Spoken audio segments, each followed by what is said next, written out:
Welcome to 5 Points of Articulation, where I review action figures and then articulate 5 points to help you decide if you want to add that figure to your collection. The 5 points I discuss are packaging, presentation, posability, playability, and price. I'm Jason, and if you enjoy my content, please like, share, subscribe, do all the YouTube rigmarole. Today, we're taking a look at the Marvel Toybox Iron Man Hall of Armor. Starting off with the packaging, and this thing is so big it barely fits in frame. Window over here showing Iron Man and some of his accessories. Name and logos down here. Pretty cool digital render over here. How much do you want to bet this figure's not going to be able to pull off this pose? Marvel Toybox on the side, Disney logo, Marvel Toybox up top, vast white void on the bottom, and some product shots and features on the back. It's a big chunky box that makes me feel like a kid again. For packaging, I'm giving the Hall of Armor 1 whole point. Boxes. So many boxes. I have everything completely under control. A lot of the boxes are filler and I actually might want to hold on to them for diorama use. Instructions.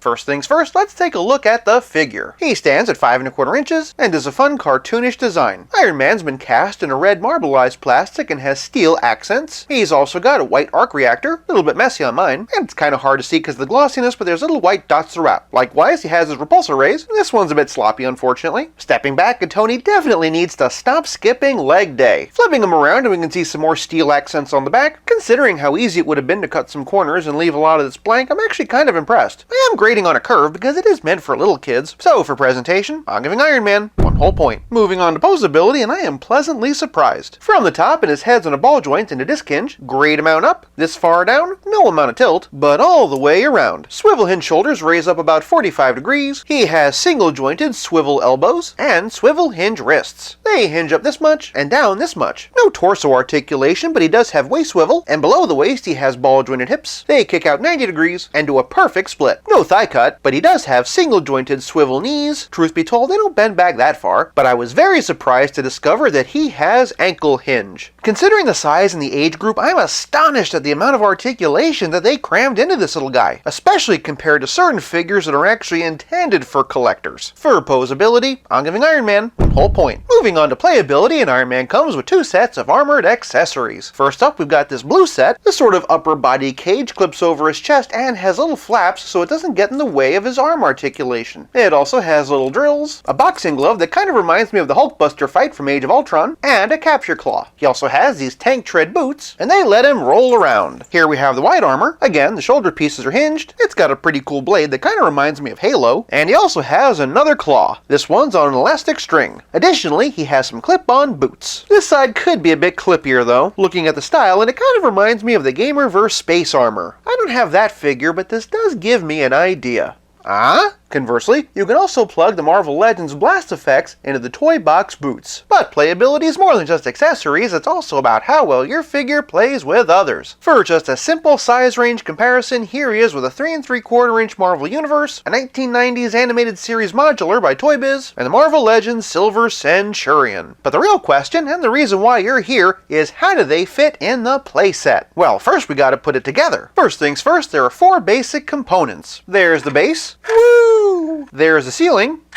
Kinda reminds me of James Bond. Or Mystery Science Theater 3000. There's the ramp / kinda sorta door. I like that it has little vents in it. And the cubicles. The cubicles are 2 pieces. A gray inner piece with a nice honeycomb pattern. It also includes peg holes and a red outer shell. To make life easy, they are numbered. This slot here is where the ramp goes. It's number 1. So we're gonna start with piece 4 since that's the back. It clicks into place like so. And check. Next, I'm going to attach the ceiling. You can see how it lines up, and there we go. From there, it's just a matter of clicking these into place. Like so, and like so. And number 2, number 5, number 6, and lastly, the ramp. Note the peg holes for the top so we know which side to put in. And ta-da! This thing is awesome! As you kind of saw, you can fold the whole thing up and turn it into a travel case, but of course, we want to see what Iron Man figures we can display in there. First things first, let's start with our little buddy. One thing that's pretty cool are the peg holes in the base. Plugging them in and you can actually slide him forward and back, but you can also use it as a turntable. Not gonna lie, I kind of wish that it was motorized. More importantly, he fits in his cubby like so. You'll notice, however, that there's lots of extra room in there, suggesting that this was made with larger figures in mind. First up, we've got the 80 Years Iron Man, check. Next up, we've got the Silver Centurion, check. And here we have one of my favorite suits, the Modular Armor, and check. It's all fine, well, and good for the comics, but what about the movies? For that, we have the Iron Man Mark III. And if you saw my video on the Mark III, you'd know that I use it as a stand-in for the Extremis suit, and honestly, I think it lines up pretty good. For a video game version, we have the atmospheric armor. It's a little bit bulkier, and it fits in just fine. What else can we try out in there? How about Stealth Iron Man? Admit it, you saw that coming, but I bet you didn't see this coming. Yep, I finally got another one. Granted, he's missing his Build-A-Figure piece, but we're gonna open this one together and hope that this guy doesn't break. Not gonna lie, I am super nervous. Okay, moment of truth. We're gonna start gently with one hand,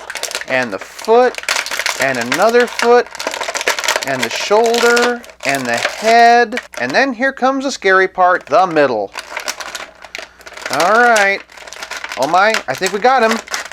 I think we got him! We got him! There's a little bit of film on him, but he didn't break. We finally have an intact Stealth Iron Man for our collection. And by our, I literally mean you and me. After all, you've been on the Stealth Iron Man journey with me since the beginning. And there we go. But don't worry, this little guy isn't going anywhere. He's pretty much our mascot. And I know what you're thinking, this playset's great for 6-inch collectors, but what about 7-inch? For that, I've got another surprise. The Marvel Select Bleeding Edge Iron Man. I've been waiting a long time for a special occasion to crack this thing open, and I can't think of a better time than this. But the real question, will he fit? He's a little bit snug, but he's in there. I wouldn't recommend mixing and matching him with your Marvel Legends, but if you have a dedicated Marvel Select collection, I do think you could make it work. Another neat feature is that you can actually stack them on top of each other, so if you wanted to, you could combine multiple sets. And again, when you're done, you can pack the whole thing up. If it wasn't already abundantly obvious, for playability, I'll give him the Hall of Armors 1 whole point. This leaves us with nothing left to discuss but the price. The Marvel Toybox Hall of Armor is a ShopDisney.com exclusive and retails for $44.99. If it was just about what comes packed in the box, that alone would be worth it, but really, it's all about this. For price, I'm giving the Hall of Armor 1 whole point for a grand total of 5 out of 5. For more iron in your diet, check out my look at the Infinity Saga Iron Man Mark III, or if you're new to the channel and didn't quite understand all the fuss I made over Stealth Iron Man, check out this video here. I'll be back again real soon, but until then, play nice and have fun.